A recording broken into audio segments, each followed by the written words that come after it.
ಸ್ನೇಹಿತರೆ, ಇಂದು 9ನೇ ತರಗತಿಯ ದ್ವಿತೀಯ ಭಾಷೆ ಇಂಗ್ಲಿಷ್ನಲ್ಲಿ 3ನೇ ಪದ್ಯ ಇದೆ, ದ ಗರ್ಲ್ ಕಾಲ್ಡ್ ಗೋಲ್ಡನ್ ಅಂತ.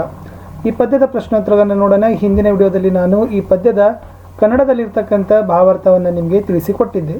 ಹಿಂದಿನ ವಿಡಿಯೋ ನೋಡದೇ ಇದ್ದರೆ ವಿಡಿಯೋದ ಡಿಸ್ಕ್ರಿಪ್ಷನ್ ಬಾಕ್ಸ್ನಲ್ಲಿ ನಿಮಗೆ 9th English summary and question answer ಅಂತಲೇ ಒಂದು ಪ್ಲೇಲಿಸ್ಟ್ ಲಿಂಕ್ ಇದೆ, ಅದನ್ನು ಒತ್ತಿ ನೋಡ್ಬೋದು.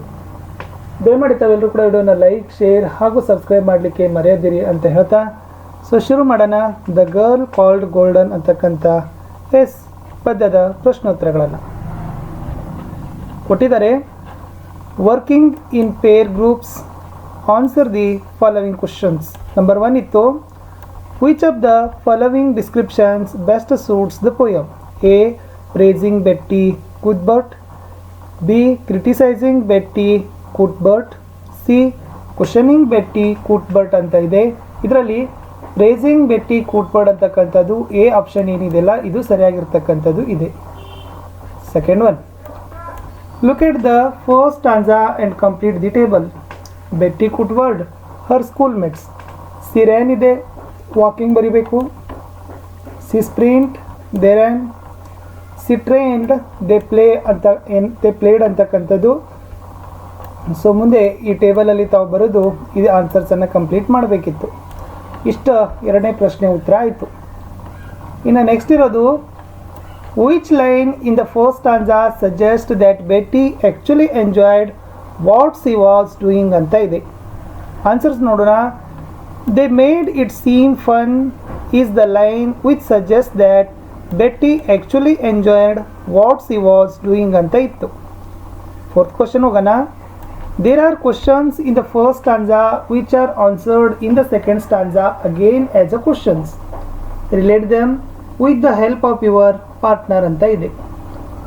Why did you run when your schoolmates were walking? Was it the feel of the fresh air and sunshine? Why did you sprint if they started to run? Was it the stir of the breeze in your hair? Why did you train while others were playing? What made the coach recognize you were special? Next questions ಗೆ ಹೋಗೋಣ. What made the coach recognize that Betty was special ಅಂತ ಇದೆ. So options ನೋಡೋಣ. C was a brave and a fast runner. B, C was a determined and hard working. C, she gave him advice about running. D, she was prepared to accept his advice. Take the right choices ಅಂತ ಇದೆ. ಇದರಲ್ಲಿ she was a brave and fast runner ಅಂತಕ್ಕಂಥದ್ದು option ಇದೆ, ಅದು ಸರಿಯಾಗಿರ್ತಕ್ಕಂಥದ್ದೇ ಇದೆ. ಮುಂದೆ ಹೋಗುವ. Question number 6.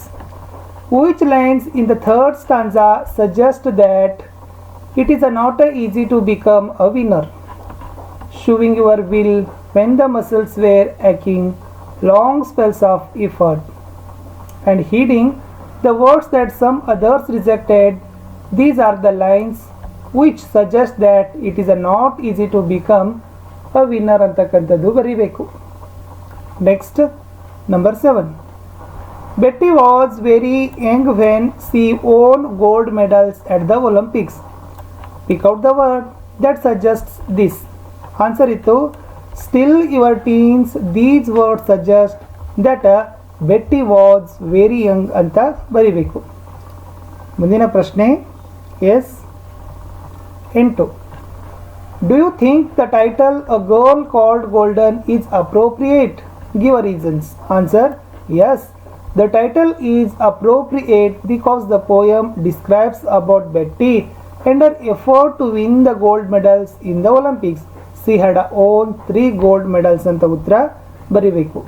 ಸೊ ಸ್ನೇಹಿತರೆ, ಇಲ್ಲಿಗೆ 9ನೇ ತರಗತಿಯ 3ನೆಯ ಪದ್ಯಪಾಠ ದ ಗರ್ಲ್ ಕಾಲ್ಡ್ ಗೋಲ್ಡನ್ ಅಂತಕ್ಕಂಥ ಪದ್ಯದ ಪ್ರಶ್ನೆಗಳನ್ನು ನೋಡಿದ್ದೀವಿ. ಸೊ ತಮಗೆಲ್ಲರೂ ಕೂಡ ವಿಡಿಯೋ ಇಷ್ಟ ಆದರೆ ದಯಮಾಡಿ ತಾವೆಲ್ಲರೂ ಕೂಡ ಲೈಕ್, ಶೇರ್ ಹಾಗೂ ಸಬ್ಸ್ಕ್ರೈಬ್ ಮಾಡಲಿಕ್ಕೆ ಮರೆಯದಿರಿ. ಸೊ ನಾನು ಮತ್ತೆ ಸಿಗ್ತೀನಿ ಇನ್ನೊಂದು ಪಾಠದ ವಿಡಿಯೋದಲ್ಲಿ. ತಾವೆಲ್ಲರೂ ಕೂಡ ವಿಡಿಯೋನ ಲೈಕ್ ಮಾಡಬೇಕು, ನಿಮ್ಮ ಫ್ರೆಂಡ್ಸ್ ಸರ್ಕಲ್ಗೆ ಶೇರ್ ಮಾಡಬೇಕು. 9ನೇ ತರಗತಿಗಾಗಿ ನಮ್ಮ ಯೂಟ್ಯೂಬ್ ಚಾನಲ್ನಲ್ಲಿ ಕನ್ನಡ, ಇಂಗ್ಲೀಷ್, ಹಿಂದಿ, ವಿಜ್ಞಾನ ಮತ್ತು ಸಮಾಜ ವಿಜ್ಞಾನದಲ್ಲಿ ಎಲ್ಲ ಪಾಠಗಳನ್ನು ನೋಟ್ಸ್ ಇದ್ದಾವೆ, ಕ್ವಶನ್ ಆನ್ಸರ್ಸ್ ಇದ್ದಾವೆ. ನಿಮ್ಮ FA SA ಎಕ್ಸಾಮ್ನ ಮಾಡೆಲ್ ಕ್ವಶನ್ ಪೇಪರ್ ಮತ್ತು ಕೀ ಆನ್ಸರ್ ಸಹಿತ ಇದ್ದಾವೆ. ಅವುಗಳನ್ನು ಸಹಿತ ತಪ್ಪದೆ ನೋಡಿ ಅಂತ ಹೇಳ್ತಾ ಮತ್ತೆ ಸಿಗುವ ಹೊಸ ವಿಡಿಯೋದಲ್ಲಿ. ಅಲ್ಲಿಯವರೆಗೂ ಬಾಯ್.